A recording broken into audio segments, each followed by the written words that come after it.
Hello दोस्तों, स्वागत है आप सबका अरावली पाठशाला पर। मैं पंकज मालवीय आप सबका हार्दिक स्वागत अभिनंदन करता हूं। चैप्टर चल रहा था अपना तीसरा, धातु तथा अधातु, और उसमें हमने लगभग धातुओं के भौतिक गुणों को पढ़ लिया था। रासायनिक गुणों को हम पढ़ रहे थे। उसमें हमने वायु के साथ दहन को समझा, और उसके बाद में साथ ही साथ हमने क्या समझा कि जल के साथ धातु किस प्रकार से अभिक्रिया करते हैं, ये हमने अगले वाले वीडियो में समझ लिया था। आप प्ले लिस्ट में जाके सारी वीडियो देख सकते हैं, क्रम वाइज से आपको सारी वीडियो मिल जाएगी। और अगर आप अरावली पाठशाला पर नए हो तो जल्दी से चैनल को सब्सक्राइब कीजिए, वीडियो को शेयर कीजिए। तो कल हमने पढ़ लिया था, उसका एक जल्दी से रिवीजन कर लेते हैं अपन।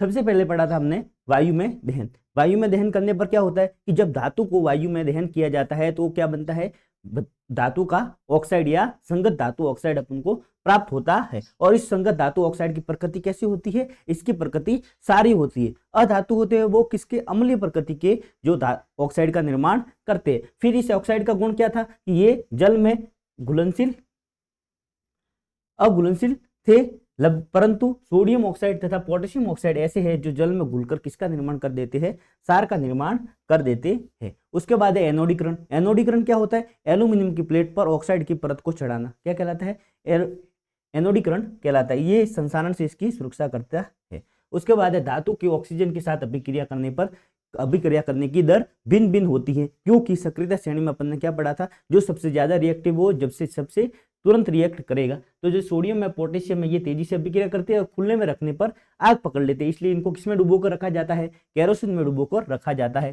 सामान्य ताप पर मैग्नीशियम, एल्यूमिनियम, जिंक ऑक्साइड ये ऑक्सीकरण से इनको सुरक्षित रखती है। फिर कॉपर को गर्म करने पर इसके ऊपर काले रंग की परत चढ़ जाती है। और सिल्वर, गोल्ड है, ये अधिक ताप पर भी क्या होते हैं, ये ऑक्सीजन से अभिक्रिया नहीं करते। फिर अपन ने जब धातु की जल के साथ अभिक्रिया पढ़ी थी, तो धातु जल के साथ अभिक्रिया करती है तो क्या करते हैं, धातु जल के साथ अभिक्रिया करने पर धात्विक ऑक्साइड साथ में क्या बनाते हैं, हाइड्रोजन गैस को मुक्त करते हैं। फिर ये अगर ये धातु ऑक्साइड है, ये अगर जल में घुलनशील है, अगर ये धातु ऑक्साइड जो अपन को प्राप्त हुआ है, अगर ये जल में घुलने वाला होगा तो ये क्या बना देगा, धातु हाइड्रो ऑक्साइड का निर्माण कर देगा। ठीक है, अगर ये धातु ऑक्साइड जल में घुलनशील है तो फिर अपन ने भिन्न भिन्न धातु है उनकी सक्रियता के आधार पर जल के साथ अभिक्रिया किस प्रकार से करते हैं वो हमने देखा था। सबसे पहले है सोडियम तथा पोटेशियम। ये क्या होती है, बहुत ही उच्च अभिक्रियाशील धातु है। ये किससे अभिक्रिया कर सकते हैं, ये जल से अभिक्रिया करके हाइड्रोजन गैस को रिलीज करते हैं, और यही हाइड्रोजन गैस है वो क्या होती है, तेजी से जलने लगती है। इसी कारण सोडियम पोटेशियम से ब्लास्ट होता है। उसके बाद हमने कैल्शियम का पढ़ा। कैल्शियम है वो ठंडे जल से अभिक्रिया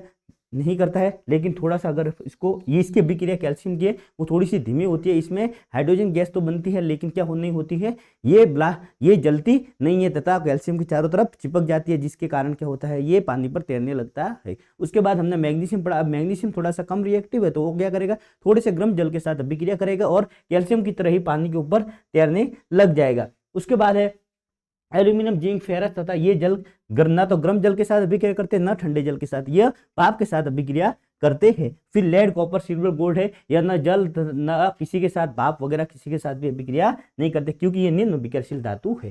ठीक है, यहाँ तक अपन ने पढ़ लिया था और अच्छे से हमने जल्दी से इसका रिवीजन कर लिया। अब आगे अपन को पढ़ना है कि धातुओं की अम्ल के साथ अभिक्रिया। धातु होते हैं वो अम्ल के साथ अभिक्रिया करने पर क्या होता है, तो धातु के अम्ल के साथ अभिक्रिया करने पर धातु अम्ल से अभिक्रिया करके लवण व हाइड्रोजन गैस बनाती है। यह हमने रासायनिक अभिक्रिया एवं समीकरण वाले चैप्टर में भी अच्छे से पढ़ा है कि जो धातु अम्ल से अभिक्रिया करने पर क्या करते हैं, लवण बनाते हैं और साथ में हाइड्रोजन गैस को बनाते हैं। जैसे धातु प्लस अम्ल, लवण प्लस हाइड्रोजन गैस बन गई।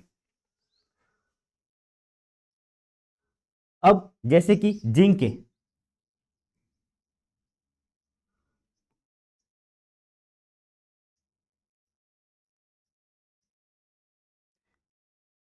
जिंक है, जिंक जिंक को क्या किया, HCl अम्ल हाइड्रोक्लोरिक अम्ल के अंदर डालती है। जिंक के टुकड़ों को ऊपर जब HCl अम्ल के अंदर डालते हैं तो क्या अभिक्रिया होगी कि उसमें से हाइड्रोजन गैस मुक्त होगी, उसमें से हाइड्रोजन गैस मुक्त होगी और साथ में क्या बनेगा, जिंक क्लोराइड।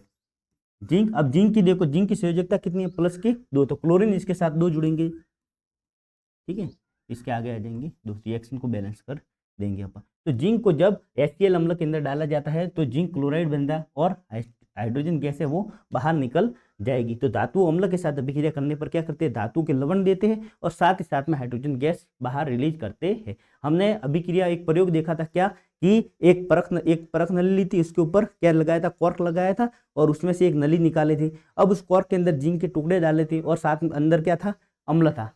ठीक है, क्या था, H2SO4 अम्ल। जब अम्ल के साथ रिएक्ट किया तो उसमें से कौन सी हाइड्रोजन गैस निकली थी, और वो हाइड्रोजन गैस जब इसके पास अपन माचिस की तीली लेके जाते हैं तो वो फट के आवाज के साथ जलने लगती है। क्यों, क्योंकि धातु अम्ल से अभिक्रिया करता है तो ये हाइड्रोजन गैस है वो रिलीज होती है। तो यहाँ पर आपको याद रखना है कि जब है कोई भी धातु अम्ल के साथ अभिक्रिया करती है तो क्या बनेगा, धातु का लवण बनेगा और साथ में हाइड्रोजन गैस, कौन सी गैस, हाइड्रोजन गैस रिलीज होगी। ठीक है, जैसे कि आपको ऑप्शनल प्रश्नों में दे सकता है कि धातु अम्ल के साथ अभिक्रिया करके किस प्रकार से कौन सी गैस रिलीज करती है, तो आपको बोलना है हाइड्रोजन गैस। उसी प्रकार जैसे HCl को मैग्नीशियम के साथ अभिक्रिया करवाई तो क्या बना, मैग्नीशियम क्लोराइड तथा H2 गैस बाहर निकल गई। अब ये जो अम्ल के साथ धातु की अभिक्रिया करने की दर है वो किस प्रकार से होगी। अब ये जैसे मैग्नीशियम है ये सबसे जल्दी से अभिक्रिया करता है, फिर है एल्यूमिनियम, ये इससे थोड़ी सी कम अभिक्रिया करता है, फिर है जिंक है ये उससे भी कम, और लोहे को डालते तो वो उससे भी कम अभिक्रियाशील होता है। ये आपको क्रम याद रखना है कि जब धातु कोई भी धातु है वो अम्ल के साथ अभिक्रिया करने का उसका क्रम। अब मैग्नीशियम है, एल्यूमिनियम है, जिंक है, फेरस है। अब आप देख सकते हो आप कि आप ये सक्रियता श्रेणी के आधार पर ही दिया हुआ है। देखो मैग्नीशियम, एल्यूमिनियम, जिंक, फेरस, लिखना काश मुझे आता जान फिर। ठीक है, देखो सबका क्रम तो सबसे पहले कौन अभिक्रिया कर लेगा, मैग्नीशियम कर लेगा, उसके बाद कौन कर लेगा, एल्यूमिनियम कर लेगा। अगर इसके आगे और भी आपको तत्व दिए जाते हैं तो आपको सक्रियता श्रेणी के आधार पर ही इनको जमाना है। सबसे पहले सबसे ज्यादा रिएक्टिव मैग्नीशियम, उससे कम एल्यूमिनियम, उससे कम जिंक, इससे कम फेरस। सक्रियता श्रेणी आपको याद होना बहुत जरूरी है। अब जैसे आपको ये क्रम दे दे, अब इसमें ये ग्रेटर देन है इसको लेस देन कर दे, सिर्फ चिन्हों को बदल दे तो आपको ऑप्शनल में पूछे तो कौन सा आंसर सही है, तो जब तक आपको सक्रियता श्रेणी याद नहीं होगी आप अच्छे से इसको समझ नहीं सकेंगे। ठीक है, इसलिए सक्रियता श्रेणी आपको याद रखनी है। ट्रिक क्या है, लिखना काश मुझे आता जान फिर हम पबजी क्यों खेलते। ठीक है, तो ये मैग्नीशियम, एल्यूमिनियम, जिंक, फेरस ये इनका अभिक्रिया करने का क्रम है। अब है ये जो धातु है, हमने क्या पढ़ा कि धातु होते हैं वो अम्ल के साथ अभिक्रिया करके क्या देते हैं, लवण तथा हाइड्रोजन गैस देते हैं। लेकिन जो अम्ल है, अम्ल मुख्य रूप से आपने कौन कौन से पढ़े, H2SO4 होता है, HCl अम्ल होता है, फिर नाइट्रिक अम्ल HNO3 होता है। लेकिन जो HNO3 है इसके केस में क्या होता है कि अगर ये धातु है, जैसे कि कोई भी धातु है, यह HNO3 के साथ जब अभिक्रिया करता है, HNO3 के साथ अभिक्रिया करता है तो यह क्या करता है, इसमें से नाइट्रोजन है, यह नाइट्रोजन के यौगिकों का निर्माण कर लेता है, जैसे नाइट्रोजन डाइऑक्साइड। ठीक है, तो ये सारे नाइट्रोजन से अभिक्रिया करने के लिए नाइट्रोजन के यौगिकों का निर्माण कर लेता है, जैसे कि नाइट्रोजन ऑक्साइड है। ठीक है, नाइट्रोजन डाइऑक्साइड है। तो इन सारों में अपचित होने के कारण क्या होता है कि ये जो सांद्र जो तनु अपने HNO3 है उसके साथ ये रिएक्ट नहीं करते हैं और ना हाइड्रोजन गैस देते हैं। लेकिन सिर्फ मैग्नीज तथा मैग्नीशियम ऐसे धातु है जो तनु HNO3 के साथ अभिक्रिया करके हाइड्रोजन गैस देते हैं। ठीक है, सिर्फ इन दो के केस में ही ऐसा होता है कि यह तनु HNO3 के साथ हाइड्रोजन गैस देते हैं। ठीक है, अब क्यों देते हैं, देखो HNO3 है, HNO3 में क्या है, जैसे HCl अम्ल है, इसमें ऑक्सीजन है नहीं है, उसी तरह H2SO4 है। ठीक है, अब इसमें से जो ऑक्सीजन है ये क्या है कि प्रबल अपचायक है, ये HNO3 एक प्रबल ऑक्सीकारक है। ऑक्सीकारक होगा तो ये क्या करेगा, इसमें इसके आगे वाले में से क्या करेगा, ऑक्सीजन उसके साथ में जुड़ जाएगी तथा यह हाइड्रोजन को ऑक्सीकृत करके जल में बदल देता है एवं स्वयं नाइट्रोजन के किसी ऑक्साइड N2O, NO तथा NO2 में अपचित हो जाता है। लेकिन मैग्नीशियम तथा मैग्नीज के साथ दोनों HNO3 हाइड्रोजन देता है। जैसे कि जिंक है, इसके साथ HNO3 ने अभिक्रिया कर ली तो इसने नाइट्रोजन डाइऑक्साइड बना दिया। अब ये साथ में क्या बना देगा, जल, क्या बना देगा, जल बना देगा और साथ में इसके लवण बना देगा। तो इस पूरे में ये हाइड्रोजन गैस का निर्माण नहीं कर देता है। क्यों, क्योंकि इसमें उपस्थित ऑक्सीजन तथा ये H2 ये दोनों बाहर निकलकर जल का निर्माण कर देता है। इसमें ऑक्सीजन है, ये हाइड्रोजन को क्या करता है, अब ये अपचित कर देता है और खुद क्या होता है, ये ऑक्सीकारक की तरह व्यवहार करता है। इसलिए ये क्या कर देता है कि जल का निर्माण करता है और नाइट्रोजन के यौगिकों का निर्माण करता है और हाइड्रोजन गैस मुक्त नहीं करता। ये इसका क्या है, अपवाद। लेकिन यह किन दो धातुओं के साथ में, एक तो है मैग्नीशियम और मैग्नीज, ठीक है, इन दोनों के साथ ये अभिक्रिया करके हाइड्रोजन गैस दे देता है, ठीक है। तो धातुओं की अम्ल के साथ अभिक्रिया में हमको क्या याद रखना है कि सबसे पहले कोई भी धातु होता है वो जब अम्ल के साथ अभिक्रिया करता है तो कौन सी गैस मुक्त करता है, तो आपको बोलना है हाइड्रोजन गैस, ठीक है। अब ये हाइड्रोजन गैस मुक्त करता है और साथ में क्या बनाता है, उस धातु का लवण बनाता है। अब ये जो, लेकिन HNO3 एक ऐसा अम्ल है जो किसी धातु के साथ अभिक्रिया करके हाइड्रोजन गैस मुक्त नहीं करता है। क्यों? क्योंकि ये ऑक्सीकारक की तरह व्यवहार करता है और हाइड्रोजन को अपचित करके क्या बना देता है, जल का निर्माण कर देता है और साथ में नाइट्रोजन के यौगिक का निर्माण करता है। लेकिन सिर्फ यह मैग्नीज तथा मैग्नीशियम के साथ क्या करता है, यह हाइड्रोजन गैस दे देता है। ये क्रम आपको अच्छे से याद रखना है कि मैग्नीशियम के साथ सबसे ज्यादा, अगर आपको सक्रियता श्रेणी याद है तो ये क्रम आप आसानी से लिख सकते हैं।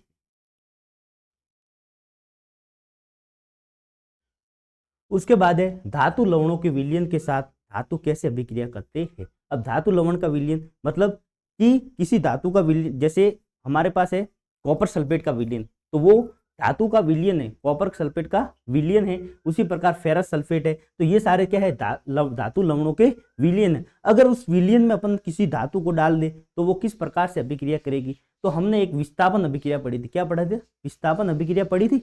उसमें क्या था कि उच्च अभिक्रियाशील धातु है वह निम्न अभिक्रियाशील धातु को क्या कर देता है, उसके लवणों से विस्थापित कर देता है। वही तो विस्थापन अभिक्रिया थी। अगर आपको सक्रियता श्रेणी याद है तो सक्रियता श्रेणी में सबसे ऊपर जो होगा वो क्या करेगा, नीचे वाले को विस्थापित कर देगा।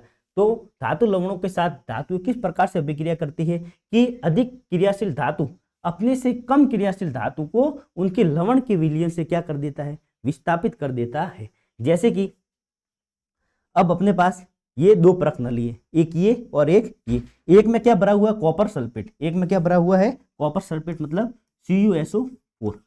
ये इस वाली परख नली में कॉपर सल्फेट भरा हुआ है और ये जो ये वाली परख नली है इसमें कौन सा भरा हुआ है, फेरस सल्फेट। क्या भरा हुआ है, फेरस सल्फेट। अब पहली वाली परख नली है, इसमें क्या था, इसमें कॉपर सल्फेट का विलयन था और इसके अंदर अपन ने क्या डाल दिया, लोहे की कील। तो इसके अंदर क्या डाल दिया अपन ने, Fe। क्या डाल दिया, लोहा अपन ने डाल दिया। इसके अंदर क्या डाल दिया अपन ने, लोहा। अब सक्रियता श्रेणी में क्या क्या होता है, सबसे ऊपर देख लो,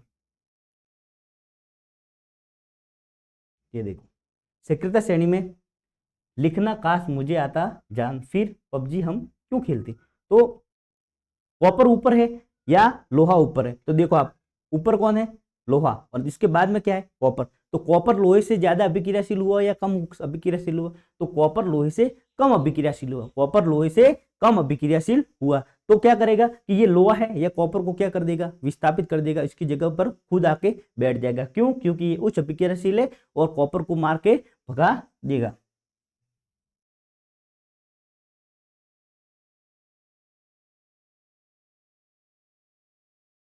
तो क्या हो जाएगा, आगे रिएक्शन होगी और रिएक्शन होने के बाद क्या होगा, विस्थापन अभिक्रिया होगी और यह फेरस है, ठीक है, ये कॉपर को विस्थापित कर देगा और खुद क्या बन जाएगा, FeSO4। और इस कॉपर को क्या कर देगा, बाहर निकाल देगा, जिस कॉपर को बाहर निकाल देगा और यह अभिक्रिया हो जाएगी। तो इसमें जैसे पहला धातु ए क्या लिया अपन ने, लोहा, और धातु बी का लवण विलयन लिया, धातु बी का लवण विलयन कॉपर सल्फेट लिया। फिर क्या होगा कि यह धातु ए है, यह बी की जगह आ जाएगा और बी को बाहर निकाल देगा। क्यों? क्योंकि जो ए है वो उच्च अभिक्रियाशील है बी की तुलना में। तो अब ये बन गया, ए का लवण का विलयन बन गया और धातु बी को बाहर निकाल दिया। मतलब सामान्य क्या होगा कि कॉपर को बाहर निकाल के उसकी जगह पर Fe आके बैठ गया। अब जैसे दूसरी परख नली ली थी, दूसरी परख नली में अपन ने आयरन सल्फेट का विलयन लिया। किसका? आयरन सल्फेट का विलयन, और उसके अंदर क्या डाला, कॉपर का तार डाला। क्या डाला अपन ने, कॉपर का तार डाला और परख नली के स्टैंड पर इसने हमको रख दिया। लेकिन क्या होगा कि अगर अब देखो, अब फेरस सल्फेट का विलयन है और कॉपर है, अब इसमें कोई अभिक्रिया होगी, तो इसमें अभिक्रिया नहीं होगी, विलयन में कुछ भी परिवर्तन नहीं होगा। इसमें तो क्या होगा, पहले कॉपर सल्फेट का विलयन का रंग कैसा था, कॉपर सल्फेट के विलीन का रंग कैसा होता है? नीला। कैसा होता है? नीला। जैसे ही अपन ने इसमें लोहे की कील डाली तो क्या होगा कि इसका रंग मटमैला हो जाएगा, क्योंकि उसकी जगह पर लोहा आके बैठ गया है। लेकिन ये जो दूसरी वाली नली है इसमें फेरस सल्फेट का विलीन है और लिया है कॉपर। अब ये है ज्यादा अभिक्रियाशील और ये है कम अभिक्रियाशील। अब जो कम ताकत वाला होगा वो क्या कभी ज्यादा ताकत वाले को मार के भगा सकता है? तो नहीं भगा सकता। तो यहाँ पर कोई भी विस्थापन अभिक्रिया नहीं होगी। विस्थापन अभिक्रिया नहीं होगी तो विलयन का रंग भी चेंज नहीं होगा और कोई भी अभिक्रिया आगे नहीं बढ़ेगी। तो धातु लवणों के विलयन के साथ धातु किस प्रकार से अभिक्रिया करती है कि इसमें सामान्य आपको विस्थापन अभिक्रिया याद रखनी है कि उच्च अभिक्रियाशील धातु निम्न अभिक्रियाशील धातु को उसके लवण के विलयन से विस्थापित कर देती है। ठीक है।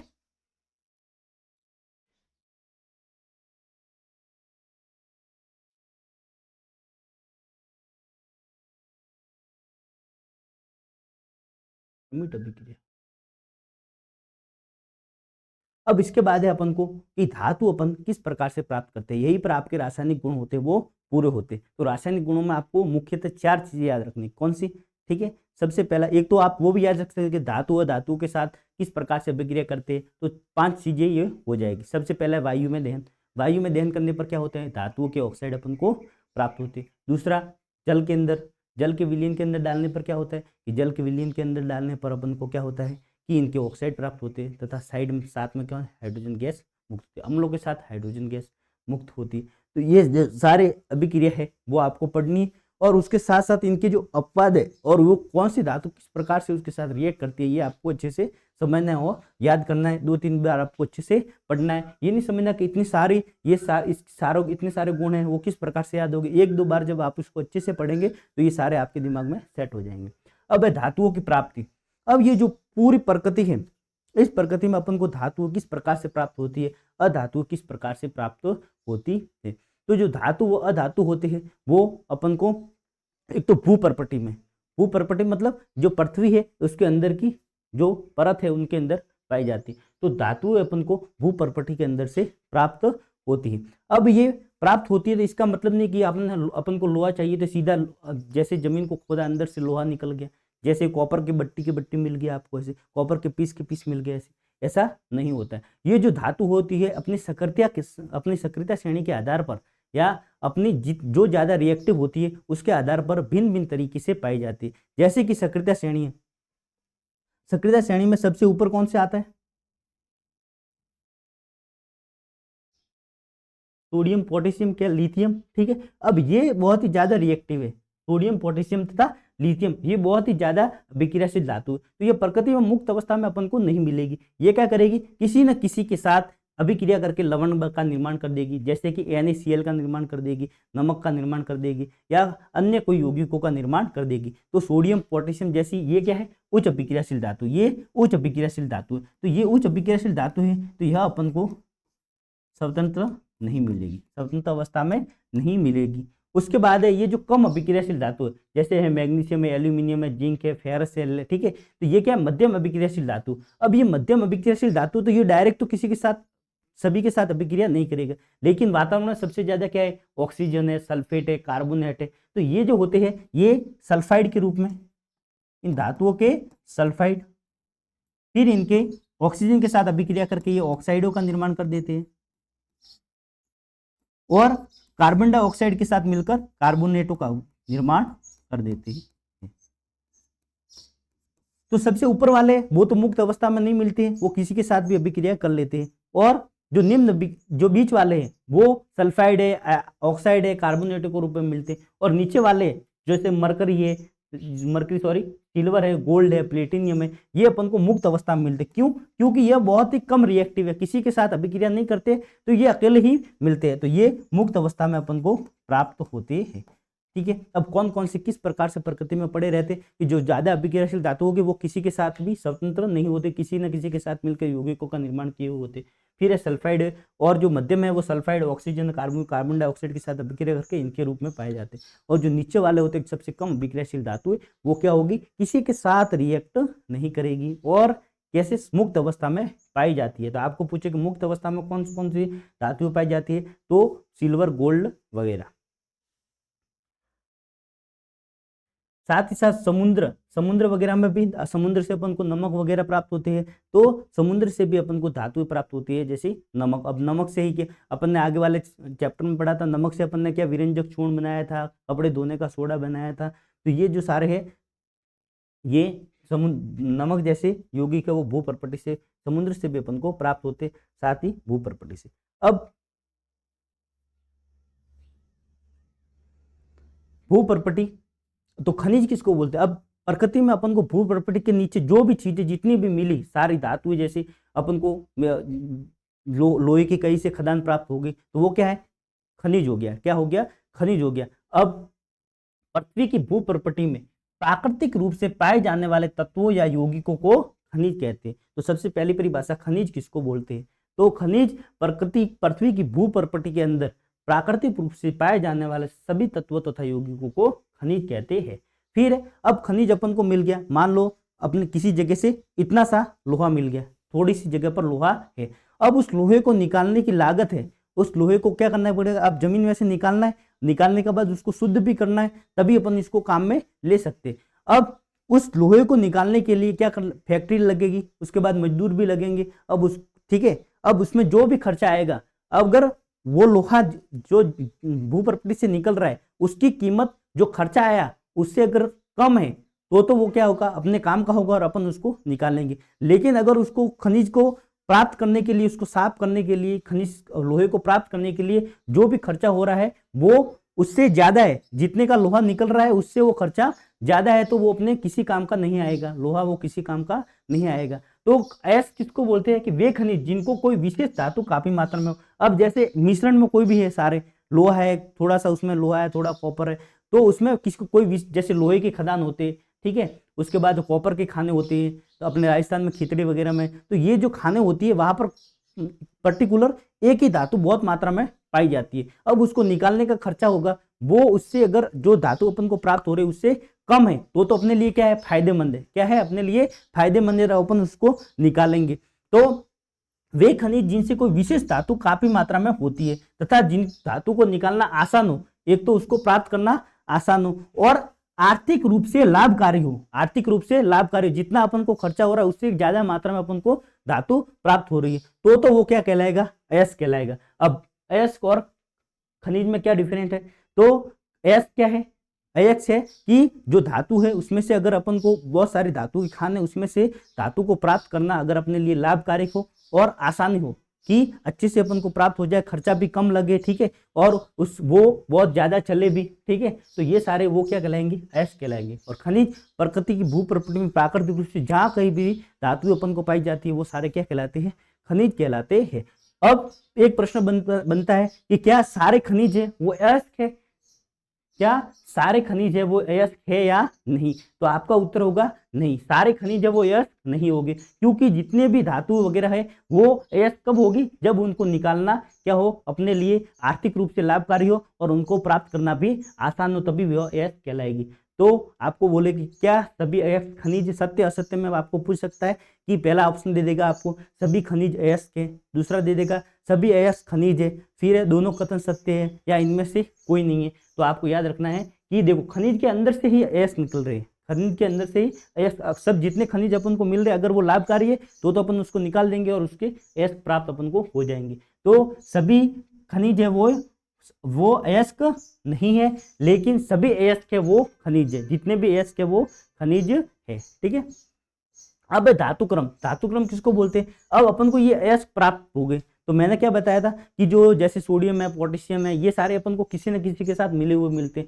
सोना चांदी वगैरह होते हैं ये अपन को मुक्त अवस्था में मिलते हैं। तो जो खनिज जिनसे कोई विशेष अयस्क मिल गया, खनिज से अपन ने उसमें से लाभकारी जो धातु वहां से निकल रही है उसको अपन ने प्राप्त किया तो वो अपन को अयस्क मिल गया। अब ये अयस्क साफ सुथरे नहीं है, मतलब ये जो जैसे अपन को लोहा शुद्ध प्राप्त होता है वो शुद्ध अवस्था में जब अपन को मिलता है तो ऐसा शुद्ध नहीं होता है। तो अयस्क से धातु का निष्कर्षण तथा उसका परिष्करण कर उपयोगी बनाने के प्रक्रम को धातु क्रम कहते हैं। तो धातु क्रम में निष्कर्षण मतलब क्या है कि अयस्क से जैसे अयस्क के जैसे फेरस ऑक्साइड के रूप में अपन को प्राप्त हो गया, अब उस फेरस ऑक्साइड में सीधा लोहा या Fe अपन को प्राप्त करना है, वो तो हो गया उसका निष्कर्षण। उसके बाद उसका परिष्करण, उसको निकाल के फिर उसको शुद्ध करना है, उसमें से मिट्टी वगैरह पहले तो वो निकाल ली, उसके बाद अपन को लोहा शुद्ध रूप से अपन ने प्राप्त किया, वही क्या कहलाएगा, धातु क्रम। तो यश से धातु का निष्कर्षण करना, एस में से धातु को निकालना, फिर उसको साफ करना, उसमें से कचरा वगैरह जितना है वो साफ करके शुद्ध धातु अपन को प्राप्त करना, वो क्या कहलाता है, धातु क्रम कहलाता है। क्या कहलाता है, धातु क्रम कहलाता है। तो धातुओं की प्राप्ति किस प्रकार से होती है कि सबसे पहले तो खनिज जब प्रकृति में होते हैं, खनिज से अपन एस प्राप्त करते हैं, और एस को साफ करके धातु क्रम के माध्यम से किसको प्राप्त करते हैं, शुद्ध रूप से शुद्ध धातु को प्राप्त करते हैं। अब ये जो सक्रियता श्रेणी में सारे जो धातु थे वो अलग अलग सक्रियता के आधार पर थे, अब कौन कौन सी अवस्था में पाया जाता है, उससे अपन को शुद्ध धातु कैसे प्राप्त करेंगे, वही निष्कर्षण का प्रक्रम हम अगली क्लास में पूरा पढ़ेंगे। क्या निस्तापन क्या होता है, भर्जन क्या होता है, और किस प्रकार से अपन उसको शुद्ध धातु प्राप्त करते हैं। उसके बाद में संसारण वाला आपको टॉपिक बच जाएगा, और उसी के साथ क्या हो जाएगा, अपना ये चैप्टर पूरा हो जाएगा। तो मिलते हैं आपको अगली क्लास में। धन्यवाद। वीडियो को शेयर कीजिए, लाइक कीजिए और चैनल को सब्सक्राइब कीजिए।